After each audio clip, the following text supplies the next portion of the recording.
पालकमंत्री पदावर वर्णी लागल्यानंतर भरत गोगावले यांनी मुख्यमंत्री आणि दोन्ही उपमुख्यमंत्री यांची घेतली भेट. रायगड जिल्ह्याचे नवे पालकमंत्री म्हणून जबाबदारी स्वीकारल्यानंतर रोजगार हमी, फलोत्पादन व खारभूमी विकास मंत्री भरतशेठ गोगावले यांनी आज वरिष्ठ नेत्यांच्या सदिच्छा भेटी घेतल्या. महायुती सरकारच्या माध्यमातून रायगडच्या सर्वांगीण विकासासाठी सर्वांना सोबत घेऊन काम करण्याचा निर्धार त्यांनी व्यक्त केला. मुख्यमंत्री देवेंद्र फडणवीस यांची कॅबिनेट बैठक संपल्यानंतर भरतशेठ गोगावले यांनी सर्वप्रथम मुख्यमंत्री देवेंद्र फडणवीस यांची सदिच्छा भेट घेतली. यावेळी त्यांनी मुख्यमंत्री महोदयांना शाल आणि पुष्पगुच्छ देऊन रायगडच्या पालकमंत्री पदावर संधी दिल्याबद्दल मनापासून आभार मानले. आपल्या विश्वासाला पात्र राहून रायगड जिल्ह्याचा विकास आराखडा जलद गतीने पूर्ण करेन. जिल्ह्यातील शेतकरी, कामगार आणि तरुणांना रोजगाराच्या संधी उपलब्ध करून देणं हेच माझं प्राधान्य असेल, असं गोगावले यांनी मुख्यमंत्र्यांना सांगितलं. नंदनवन येथे एकनाथ शिंदेंची भेट. त्यानंतर गोगावले यांनी नंदनवन इथं जाऊन शिवसेनेचे मुख्य नेते आणि महाराष्ट्राचे लाडके उपमुख्यमंत्री एकनाथ शिंदे साहेब यांची सदिच्छा भेट घेतली. रायगड जिल्ह्याच्या विकास आराखड्याबाबत आणि आगामी प्रकल्पांबाबत या भेटीत सविस्तर चर्चा झाली.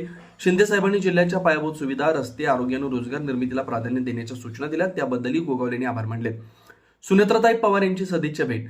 दुपारी राष्ट्रवादी काँग्रेस पक्षाच्या राष्ट्रीय अध्यक्ष आणि राज्याच्या माननीय उपमुख्यमंत्री सुनेत्राताई पवार यांची गोगावले यांनी भेट घेतली.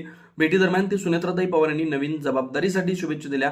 त्याला उत्तर देताना गोगावले म्हणाले, रायगड हा ऐतिहासिक आणि सागरी किनारपट्टीचा महत्त्वाचा जिल्हा आहे. येथील शेतकरी, मच्छीमार, युवा आणि महिला यांच्या प्रगतीसाठी महायुती सरकारच्या माध्यमातून सर्व पक्ष, सर्व घटकांना सोबत घेऊन पूर्ण ताकदीने काम करू. सुनेत्राताईंच्या मार्गदर्शनानं जिल्ह्यातील फलोत्पादन आणि खारभूमी विकासाला नवी गती मिळेल.